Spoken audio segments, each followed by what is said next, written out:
very rare that I get Mr. Ahmed's punchline comedy himself sitting immediately while I'm opening the show. Here. It's very rare. He's here. Excuse me, but he's here. I'm even coughing. He's here. He even came bearing snacks and fresh ones. What? They were very fresh. Who made them? I've got a sauce. Oh, they are good. It's always great to be here. And I brought snacks because I believe we've got an amazing show tonight. We really do. We really very do. Interesting. No, very interesting, even if I have to say so myself. So, guys, today we're going to take a little bit of a detour off of the normal show flow. And we want to talk to, we welcomed Ahmed here today. He's a very busy man. So for him to actually make the time and carve out this time for us means very important. It's very important, ne? So there's a clip that has gone viral about comedy huku ni Tanzania.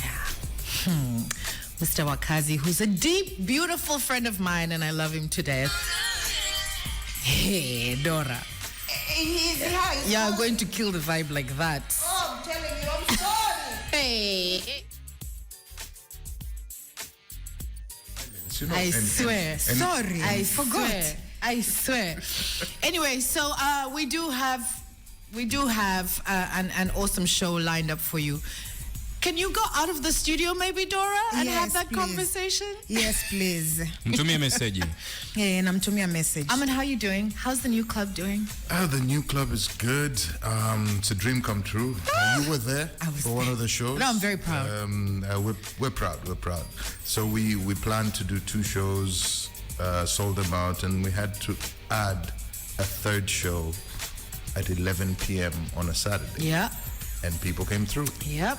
And we finished that show around, I've never finished the show around 2 p.m. Are you tired? Can I ask that question? I can't afford to be tired. Are you loving it? Because I know every minute of it. when it's your passion, it's like fatigue it'll come, but by now. Yeah, but the thing is, passion aside, we've just made history. Yes! We just made history, People, Tanzania is one of those African countries is known for making history. Nyerere kind of. Are we here? We got the Take soldier. a seat, sir. Take a seat. Wakazi is here, guys. Alafu amekuja ametuvalia nguo Karibu! ya kututisha. Amekuja ametuvalia nguo ya kututisha. Karibu. But before we get into it, please, Ahmed, I want you to finish. Yes, continue. Yeah, so, exhausting it is, but we've just made history.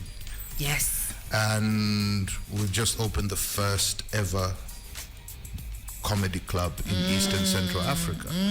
And I might dare say North Africa. I don't know what's going on in South Africa. In South Africa, I do. In West Africa, I don't. Yeah. But I know in South Africa, the dedicated comedy clubs that were built, which was Cape Town Comedy Club, Parker's Comedy Club, and Goliath, they all shut down during COVID. Yeah. So in South Africa right now, what's happening is that people are doing comedy the way we were doing them in Tanzania, where they go to different venues and set up and do it. But now we're kind of like, we've leapfrogged and we're ahead of the game by having our own comedy club.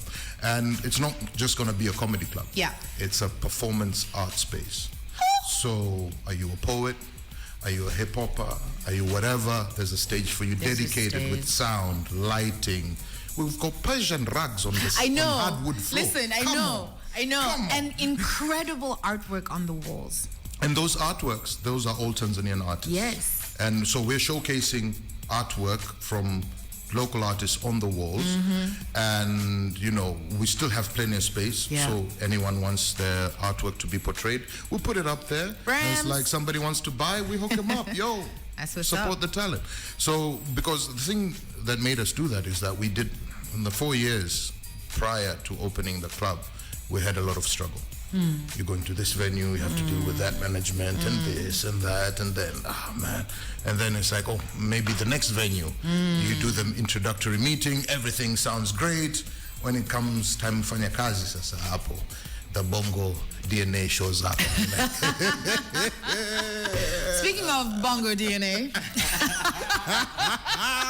Ladies and gentlemen, Wakazi is in the house. Bombs. I know. I woke up to this thing. I was like, hey. First of all, Wakazi, welcome so much. Welcome. Like, please speak into the microphone. I don't have to educate you about these things. What is wrong with you? I'm so happy that you're here, that you made the time to come out. Yes. You know I'm a huge fan of yours. Always. And I have so much respect for these two gentlemen sitting before me right now. Like, not only, we came up in this game together, but I've learned so much from them with regards to business, with regards to the entertainment industry in Tanzania, just everything. So, ding ding! What is going on? Nah, man. What is going on? You know me, hell no. No. Me, I never hold back when I see something. Straight. Yeah, I straight up. Yeah. So, I mean, really, I love comedy. Everybody knows that. And every time I see something nice, I will say that I've seen something nice. But then I watched something that was not nice, but it was beyond or below not nice. So I was like, oh, it's cringe-worthy. I'm like, jamani, vipi? So, nikasema, I have to say it. Umenielewa? Yeah, kwa sababu na watu wengi wakafikiria, kwa sababu then nikasema, I'll stick to punchline.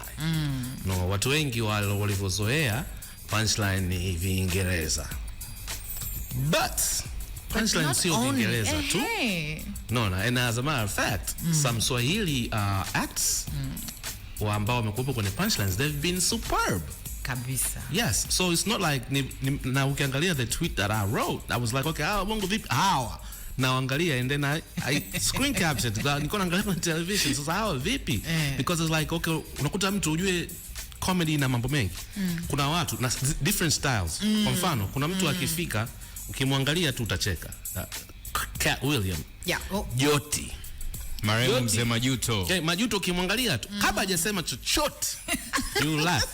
Eddie Griffin. True story. Yes. Eddie Griffin. True story. Yaani ukimwangalia tunaona hapa kazi ipo. So kuna hiyo ni moja wapo ya ule kipaji mtu alichonacho cha kufanya comedy. And then kuna wengine wana zile short hits, zile punch, yani hapa na hapa hapa na. Kwa mfano kuna comedian anaitwa Earthquake. Earthquake anakupa setup hivi moja, alafu anakuja na vishots nani kama 10 mfululizo, yani ni kucheka, juu kucheka. Umeelewa? Kuna mwingine anaongea kitu kama vile anaongea something very serious like Dave Chappelle. Anaongea vitu very serious, alafu mwishoni anakuja anaweka a joke on top of it. Umeelewa? So there are different ways in the call. There's different ways. Kwa mimi ninaposikiliza, okay, huyu hajakuwa na hiki mwanzo, okay, maybe there's a haymaker coming, okay, maybe there's a finish here, punchline kutokana na setup, okay, what was the setup here? I'm like, mbona kaenda totally left, okay, amenipoteza. So that's the thing, I'm looking for all these specialities the comedy, I don't get anything, and at the end of the day, I'm not even laughing. Because you're deciphering things too much. Sio kweli. You're there, you're just like, because you're looking at it from a perspective of not a consumer, but as a person who also works. Kwa nini Dogo Pepe ananichekesha? Okay, yeah, but we all love Dogo Pepe. He's good. He's really good. Yeah, he's good. Cause really like, kwa nini usiseme niko namsikizeni nimemdecipher sana kashindwa? Au mbona hao nimekuwa technical ili kukwambia how good they are? Yeah. Umenielewa? Yeah. Yeah, kwa mfano kuna watu wengine their real good comedy is kwa mfano Kevin Hart. When he talks about himself in a silly way, he's more funny than setting up vitu vingine. True. When he's more natural. When he's more natural and talk about anachekesha kuliko vitu vingine. So knowing your niche alafu ukaenda nayo ndio ina make sense zaidi. So sasa mimi I'm like, okay, nampa mtu benefit of the doubt. Me I give people benefit of the doubt. I'm like, okay, I'm giving you benefit of the doubt, but haunipi kitu. Mimi nafikiri kinachotokea ambacho ulikisema ni kitu kizuri sana. Tanzania makomedian wengi sana ambao wanaonekana ni makomedian ambao hata umewatazama wanafikiri kutaniana ama utani inaweza kuwa ucheshi. Yes. So umeelewa? So hata kwa kitu ambacho ukitazama kwenye TVs nyingi sana, comedian wengi ambao wanafanya utani kutengeneza ndo ucheshi, lakini kuna ucheshi unaweza ukaelezea scenario alafu ikawa ni ucheshi. Ndo kitu ambacho hata wanafanya kama kina Fluffy, you know. So watu wanakuwa wanafanya utani kwenye majukwaa badala ya kufanya ucheshi kwenye majukwaa. Ndo kitu ambacho nakielewa. sometimes kwenye comedy ndio unakumbuka kwa mfano Kevin Hart anasema laugh at my pain. Anaelezea matatizo yake yaliyomkuta yanachekesha sawa. Lakini sometimes mtu anaweza kafika akaelezea tu scenario fulani.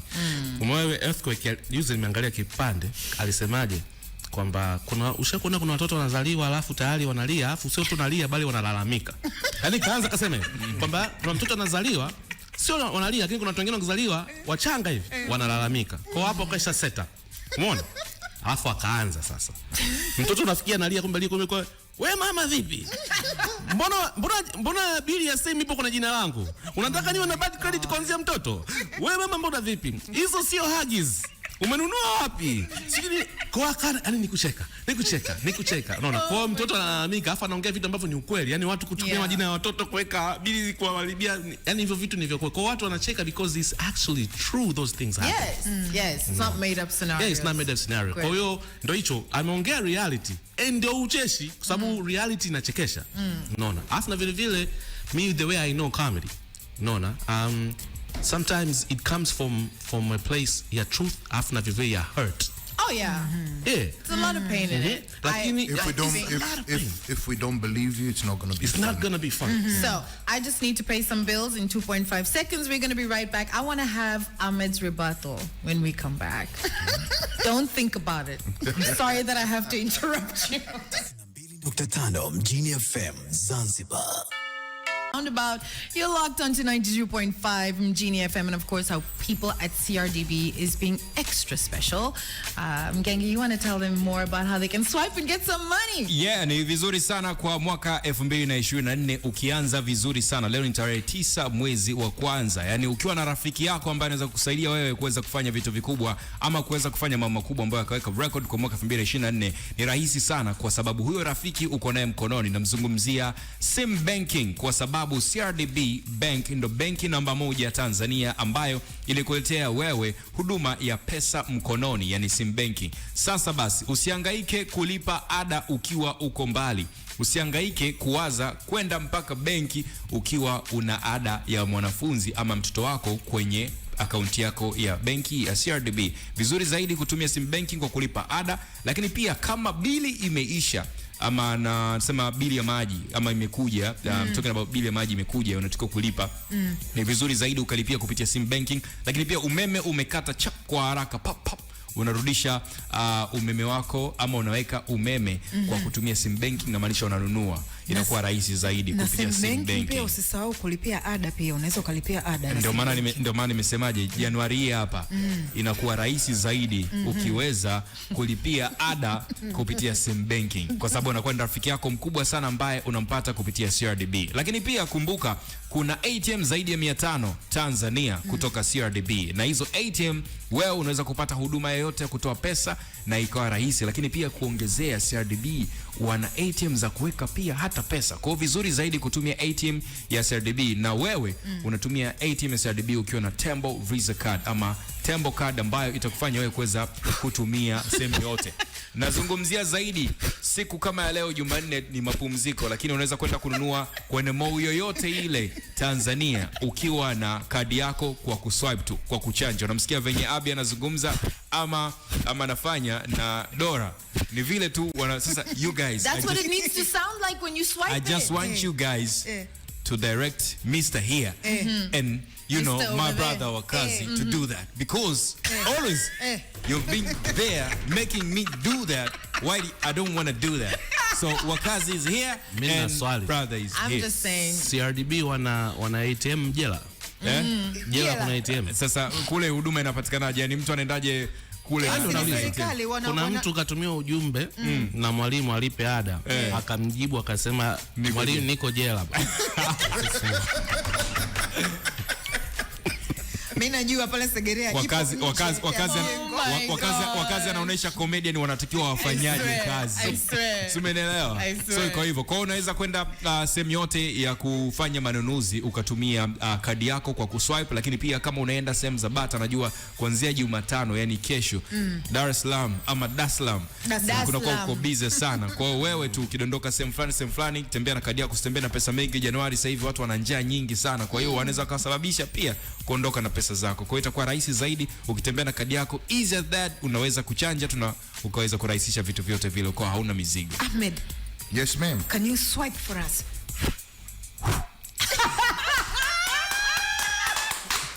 Well, Mgenga, you need to learn things. Wakazi. Swipe it. ATM zetu za Marekani hazini. Za Marekani zinaliaje? ATM haipatikani. You gotta learn. You gotta learn. These men be beating you, teaching you things. I'm being schooled. I'm just like, oh, hello. Okay. Getting back to the lecture at hand. Mr. Ahmed, yes, one thing I do want to say is I love the fact that you stirred up so much conversation and that this went viral, because it is a great conversation to have. Yes. There's a huge interest in comedy in East Africa, yes. huge, and there's a huge following of it as well. So I think when we have these types of conversations, it creates space for more. Yes. And we can always have more because we are just learning, right? Yeah. So as much as I do want you to fight, I left the boxing gloves. But you were saying, Mr. Ahmed, please. Yeah, so first thing, what people are not seeing here, everybody is jumping into the drama and this and that, taking sides and whatever. I saw this thing first thing this morning. Nilifurahi sana. Yeah. Not because Wakazi alitupa props now, flowers. No. Because there's a conversation. Yes. Comedy is on the airway. Yeah. It's hot today. Everybody's talking about it. Deal. For builders of the comedy space, that's beautiful. That people are talking. Well, it generates conversation, it generates interest. Yani bada Wakazi kuongea vile, already on our Instagram tuna pum. Yeah. You know, and people are like, who's teaser punchline? Who's Wasafi? Who's Nani? Who's Watubaki? And kwa hiyo, yani questions inaanza kwa us. Up. And it's like, okay, that's what we need. Yeah. That's what we need. So I'm really happy about that, because it's conversation. Whether it's positive, negative, doesn't matter. It's conversation. Secondly, we are very young in the comedy game. Oh, man. I think that's why I took it so personally too. I was like, Wakazi, these are my friends. Very young. Wakazi mentioned Earthquake. Yeah. Earthquake. Watu wanamjua sasa hivi. Earthquake has been in the game for a minute. When Dave Chappelle, I think he was still a teenager. Yes. Wow. Yes. He was going to, I think, Atlanta to do a show. Wow. This was a time when Dave Chappelle didn't even smoke weed. Yeah, no. You know? Yeah. Earthquake owned a comedy club in Atlanta. He picked him up from the airport, took him to the club for him to do the thing. So Earthquake has been in the game for ages. Yeah. Dave Chappelle commanding millions of dollars on a Netflix special, selling out arenas, being called a GOAT. He's been in the game for 30 years. Yes. Years. I was you. 35 years. Fluffy ni mtu mzima. Fluffy is not a kid. He might look like a kid because he's wearing baggy shirts and baggy shorts on stage. You might think he's a fluffy young